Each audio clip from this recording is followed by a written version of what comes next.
Humor and jokes are important features of classical music. You might know famous examples as Joseph Haydn's Surprise Symphony or Wolfgang Amadeus Mozart's six-part canon Leck mich im Arsch, which actually translates to lick me in the ass. But the funnest of them all, in my opinion, are Ludwig van Beethoven's early works.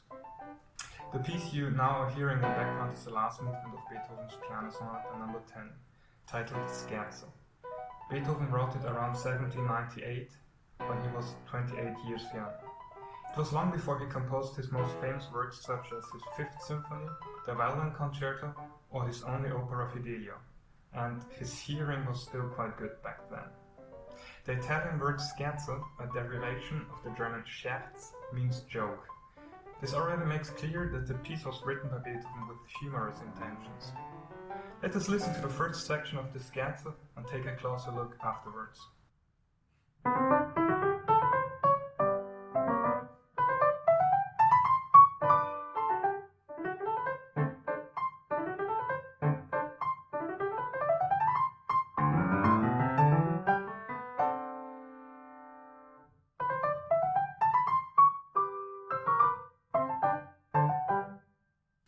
So, did you get the joke? Actually, I would say there are several jokes in those few bars, but maybe it wouldn't hurt to first try to define what constitutes a joke.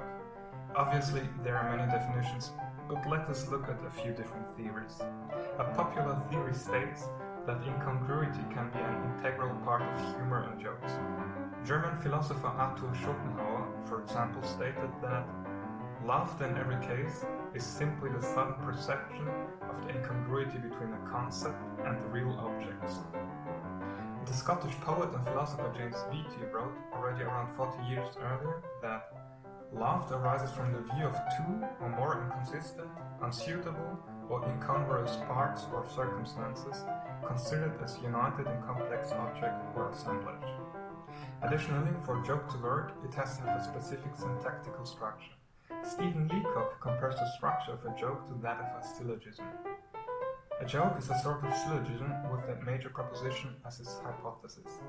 The rest of it can be reduced to a set of consequences running to an absurdity.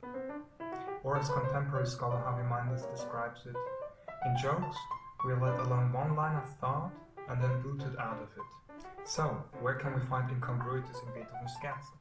Actually, the first joke is already in the title. Scherzos were usually substitutes for menuets, which traditionally were being played between the second and fourth movement of a symphony or sonata. In this case, the scherzo is actually the final movement of the sonata, which is kind of weird. Furthermore, the scherzo is written in the rondo form, which is also against the expectations and conventions of that time. Keep this in mind, we will come back to this later on. The most obvious musical joke, in my opinion, can be found in the very first phrase of the piece. Let's look at that in detail. If you compare the scherzo to other scherzos by Beethoven, for example,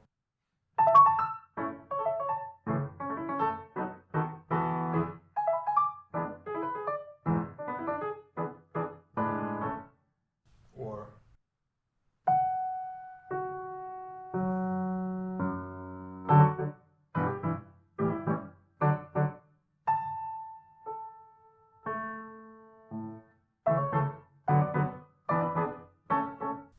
you will probably find the beginning a bit wonky.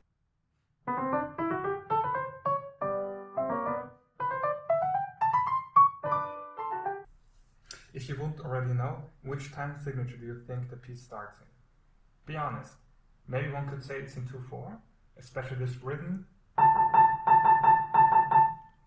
usually called anapest, most often is being used in pieces in 2/4.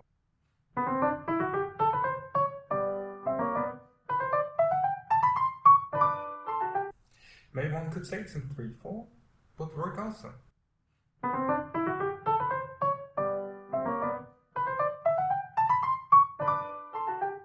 But no, Beethoven actually writes 3/8.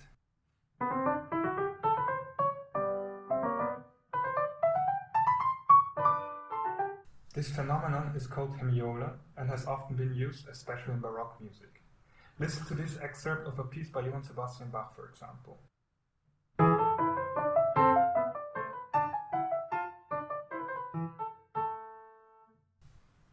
But at Beethoven's time at least, it was unheard of to begin a piece with a hemioda. Later on this became more common. Look at the beginning of Robert Schumann's Third Symphony, for example. So the joke is that this phrase starts in 3-4 and ends in 3-8.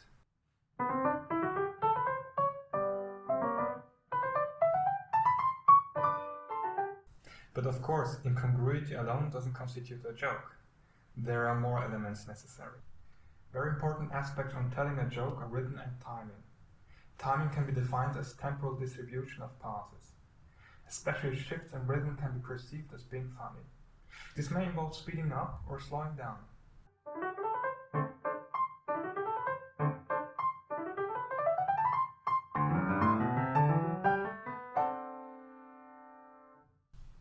This phrase is followed by a fermata, a pause. According to the scholars Melhelitze and Mark Schatz, the first and most common technique for building emotion is also the simplest, pausing just before the payoff word. This pause is called a pregnant pause because it promises to deliver. After the pause, usually a punchline follows. A different kind of humor can be found towards the end of the piece, ridicule. Ridicule is centered around a mishap which happens to another human being and causes laughter to the observer. Let's look at this section.